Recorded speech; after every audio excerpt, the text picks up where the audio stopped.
Fala, gurizadinha! Tudo certo com vocês? Então vamos falar de Eurocopa, né? Porque já falei de Copa América, na verdade, Seleção Brasileira é Copa América, mas ainda não falei de Eurocopa, então vamos lá, porque as quartas de final estão desenhadas e teremos um grande jogo. Talvez até possa ser considerada, pelo que a gente já viu de momento, a final antecipada dessa Eurocopa, hein? Atenção! Bom, se vocês estão por aqui e ainda não estão inscritos no canal, se inscrevam para ajudar o canal a crescer. Ai, Tati, mas por que é importante se inscrever? Porque daí tu vai receber um aviso quando eu subir vídeo novo por aqui e fica mais fácil de você ter acesso aos vídeos. Aí deixa o like, porque daí o vídeo é distribuído para mais pessoas que estão interessadas no tema e que talvez não conheçam o canal, mas aí chega neles. E claro, deixa os comentários de vocês por aqui.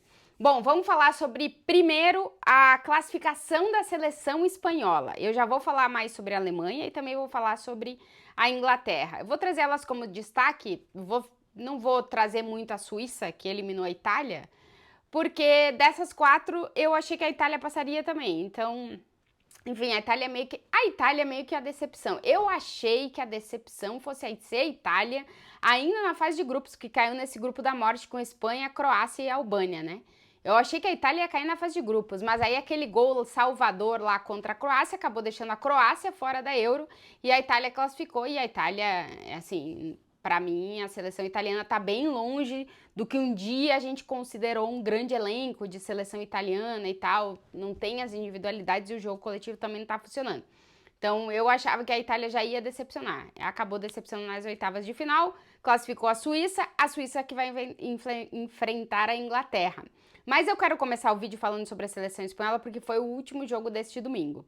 E cara, assim, eu imaginava que a Espanha pudesse fazer uma boa Euro, porque é um time que tá já organizado, é um time que não tem uma grande estrela, mas é um time que sabe o que joga. Já desde a saída do Luiz Henrique e desde que o De La Fuente, que era o técnico da base, assumiu o time principal, com toda a confusão que está montada e ainda não teve fim na Federação Espanhola, eu desde que isso aconteceu, a Espanha mudou um pouco a forma de ver o seu jogo. E claro, tem peças diferentes que antes não tinha, e um pouquinho sobre elas que eu vou falar agora, que fazem com que essa Espanha não seja aquela Espanha que dá 1000 passes no jogo e não consegue encontrar uma solução para realmente fazer dano no rival e marcar o gol, né?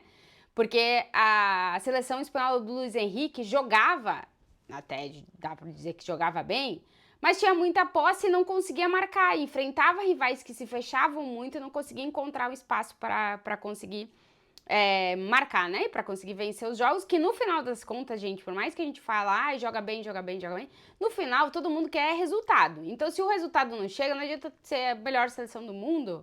Se o resultado não chega, não adianta. E o que está acontecendo com essa seleção espanhola? Que ela é muito mais vertical do que a gente se acostumou a ver. É uma Espanha ainda que gosta de ter a posse de bola, que prefere ter a bola, mas que sabe jogar sem ela. E que tem nos seus dois pontas um desafogo, um ponto de desequilíbrio absurdo e dois meninos que são a grande esperança da seleção espanhola para pensar em fazer alguma coisa nessa Eurocopa. Lamine Yamal, jogador do Barcelona, o jogador mais jovem a disputar uma Euro, que inclusive ele ainda não marcou um gol, e se ele marcar vai ser o jogador mais jovem a balançar as redes na Euro.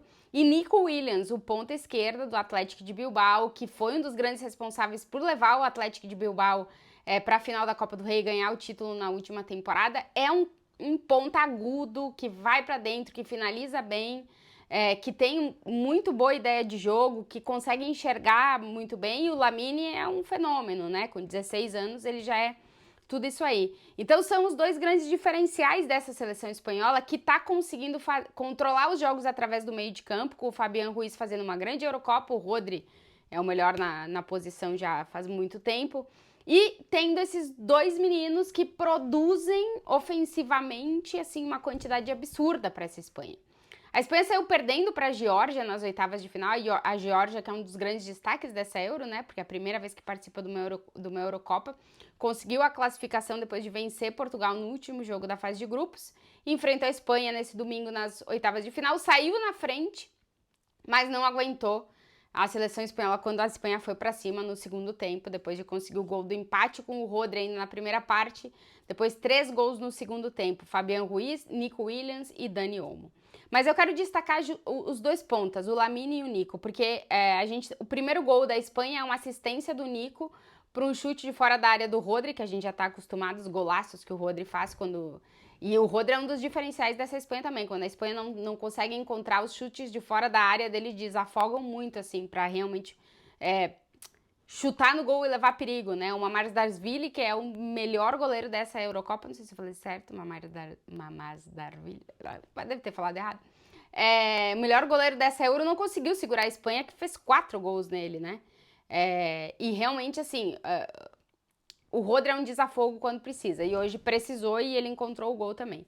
Mas a assistência pro gol do Rodri foi do Nico, depois a assistência pro gol do Fabián foi do Lamine Yamal, uma baita de uma assistência, e depois o golaço do Nico Williams, que tem assistência do Fabián Ruiz, é um baita de gol, entrando dentro da área pela esquerda e finalizando muito bem no gol, um baita de um gol.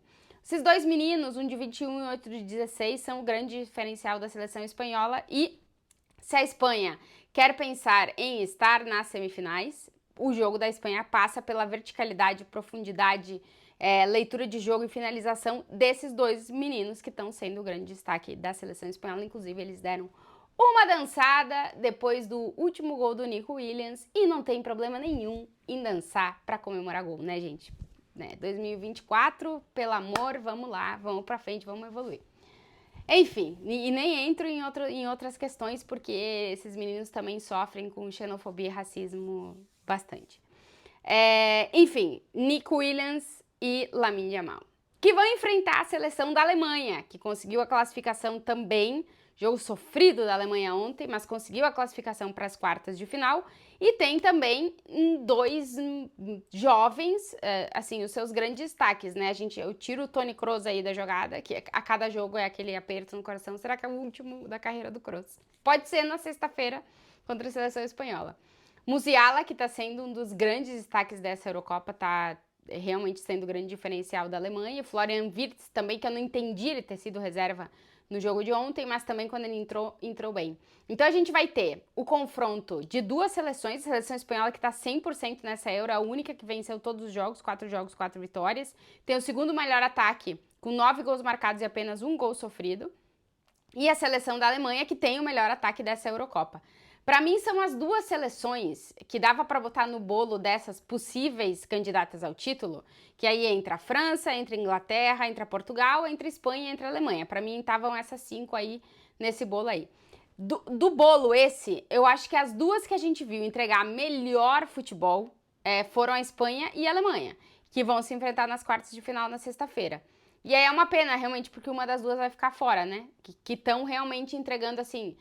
o jogo da Espanha, por exemplo, contra a Albânia não foi maravilhoso, até porque foi com o time em reserva, mas foi um bom jogo. A Espanha, para mim, tá fazendo o melhor futebol da Eurocopa. E a Alemanha tem individualidades talvez melhores que a da seleção espanhola, eu acho, e tá, se não entregando ainda tudo que pode, tá no caminho de conseguir entregar tudo que pode. A que tá entregando menos pra mim, assim, pra mim é a Inglaterra. E assim, a quase não classificação hoje para as quartas de final é prova de que, cara, o Southgate, ele conseguiu piorar todos os jogadores da Inglaterra, é um treco impressionante.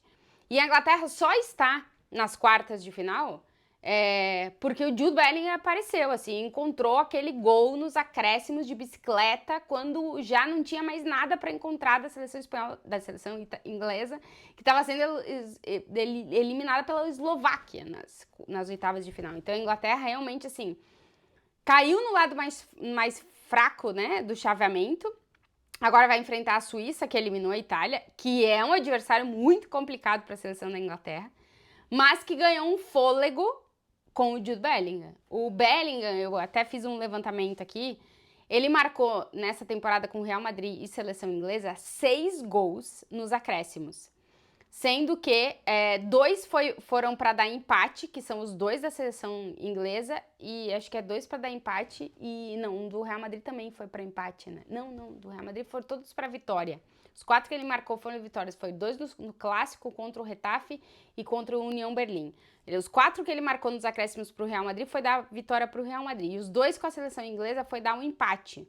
Um era contra a Bélgica e esse que deu um empate que levou para a prorrogação e o Kane marcou o gol que colocou a Inglaterra nas quartas de final. Então a gente já tem desenhado 2 quartas de final. Para mim, o confronto entre as 2 melhores seleções da Euro até agora, que é a Espanha e a Alemanha, e o outro que é de uma das favoritas, uma das candidatas no início da competição, a Inglaterra, que está longe de entregar qualquer coisa e da gente ter uma confiança que vai conseguir passar da Suíça. A Suíça, que é um adversário muito complicado, é uma seleção que acabou de eliminar a Itália, jogando bem e ganhando bem, e é uma seleção que nos últimos anos tem complicado a vida de qualquer adversário que tenha enfrentado em competições internacionais, aí, Copa do Mundo e Eurocopa. Então, a Inglaterra vai ter que estar atenta, porque senão vai ficar fora da Euro. Quartas de final, então, a gente já tem esses confrontos definidos.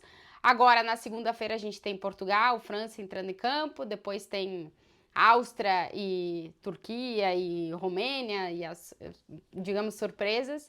E aí vamos ter as outras quartas de finais definidas, mas tá tudo meio desenhado. E para mim, quem sair de Espanha e Alemanha é a grande favorita para conquistar a Eurocopa. Se vocês chegaram até aqui e ainda não estão inscritos no canal, se inscrevam para ajudar o canal a crescer, deixa aquele like no vídeo, os comentários por aqui e até o próximo.